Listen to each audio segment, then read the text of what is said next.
Assalamualaikum warahmatullahi wabarakatuh. Hai anak-anak, bagaimana kabar kalian hari ini? Tentu semoga sehat selalu ya. Pernahkah kamu menulis sebuah surat kepada orang tuamu atau sahabatmu? Pasti pernah dong. Tapi apakah surat yang kita buat sudah sesuai aturan atau belum ya? Lalu surat yang kita buat surat pribadi atau surat resmi? Jadi penasaran? Yuk kita cari tahu dan pelajari tentang surat menyurat. Halo anak-anak, selamat datang di ruang belajar online Bahasa Indonesia. Bersama saya, Pak Harsa. Simaklah video ini dengan baik dan cermat.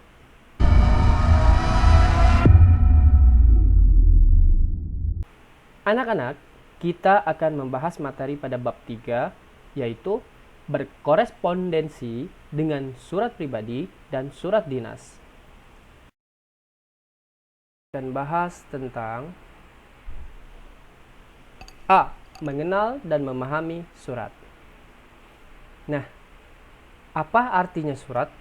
Surat adalah sarana komunikasi untuk menyampaikan informasi tertulis oleh suatu pihak kepada pihak lain. Nah, fungsinya ada 5 hal yang perlu kita ketahui. Apa saja ya? Yang pertama, fungsi dalam surat menyurat adalah sarana pemberitahuan. Yang kedua, fungsinya untuk sebuah permintaan. Yang ketiga adalah buah pikiran. Yang keempat adalah gagasan. Dan yang kelima adalah pedoman kerja. Nah, itulah 5 fungsi yang harus kita ketahui dalam hal surat menyurat. Jadi, fungsi surat itu ada 5 ya, anak-anak. Selanjutnya, bahwa surat itu ada 2 jenis. Pertama adalah surat pribadi. Yang kedua adalah surat dinas. Selanjutnya, surat pribadi adalah bentuk komunikasi sebuah tulisan, yaitu surat menyurat yang dilakukan oleh seseorang kepada orang lain sebagai pribadi, bukan sebagai wakil atau urusan yang berkaitan dengan kelembagaan, kedinasan, atau hal yang resmi. Nah, oleh karena itu, yang perlu diperhatikan pada surat pribadi ini adalah tata etika dan sopan santun, yaitu dalam sebuah kalimatnya kita harus tahu etikanya dan dalam bahasanya pun kita harus tahu sopan santunnya. Jadi, dua hal ini yang perlu kita ketahui dalam menulis surat pribadi. Selanjutnya, ada ciri surat pribadi secara umum. Apa saja itu? Yaitu bentuk komunikasi interaktif antara orang pertama, yaitu si pengirim surat, dan orang kedua, si penerima surat.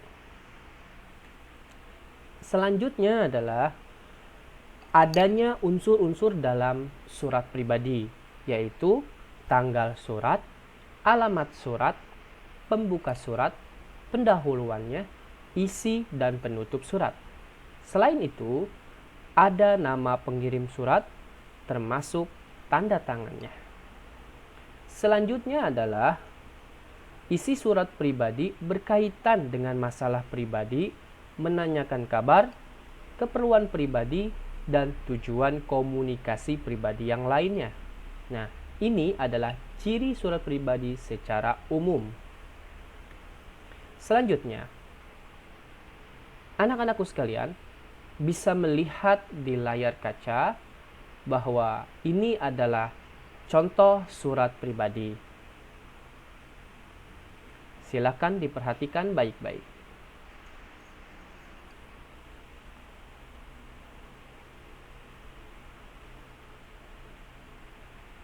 Sudah? Oke, untuk selanjutnya, ini adalah urutan dalam menulis surat pribadi seperti contoh yang tadi kalian lihat. Kita bisa simpulkan bahwa urutannya adalah yang pertama yaitu ada tempat dan tanggal pembuatan surat, ya, atau alamat. Bagian ini menjelaskan posisi serta waktu ditulisnya surat. Yang kedua, adanya salam pembuka, yaitu sapaan seseorang sebelum menulis surat, ya. Jadi, kalian bisa menggunakan kalimat seperti dalam contoh. Misal, Assalamualaikum, salam manis, atau salam sejahtera, dan lain-lainnya. Yang ketiga, adanya paragraf pembuka.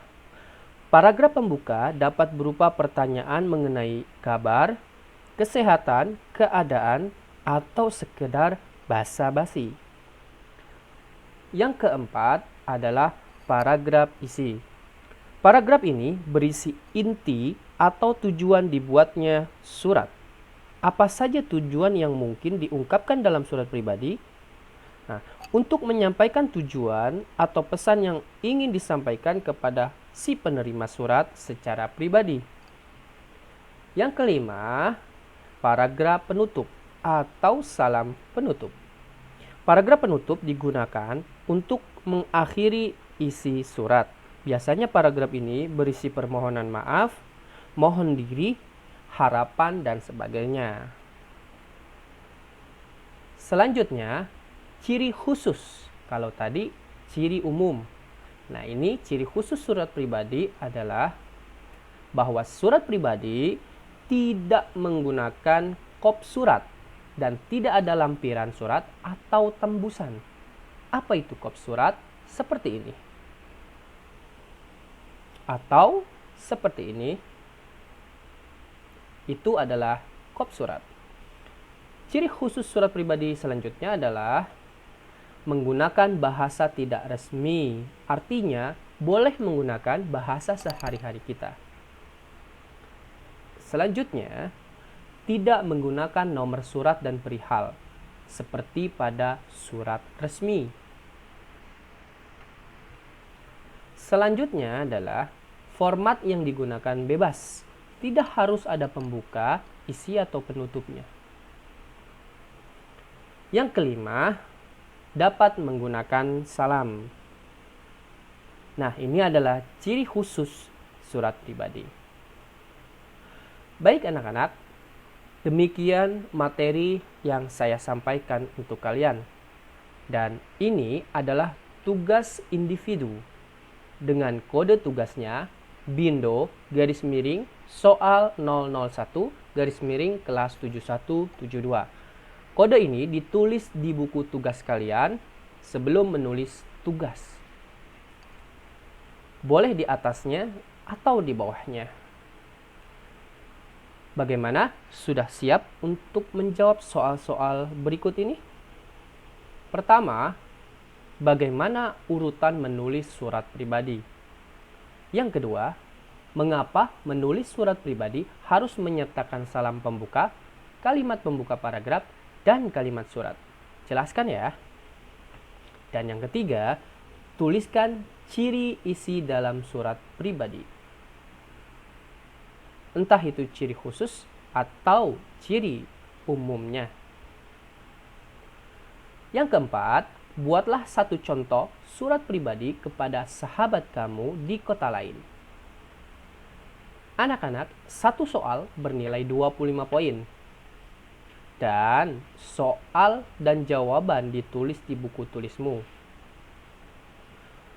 Oke anak-anak, selesai sampai di sini. Semoga kalian bisa mempelajarinya untuk selanjutnya.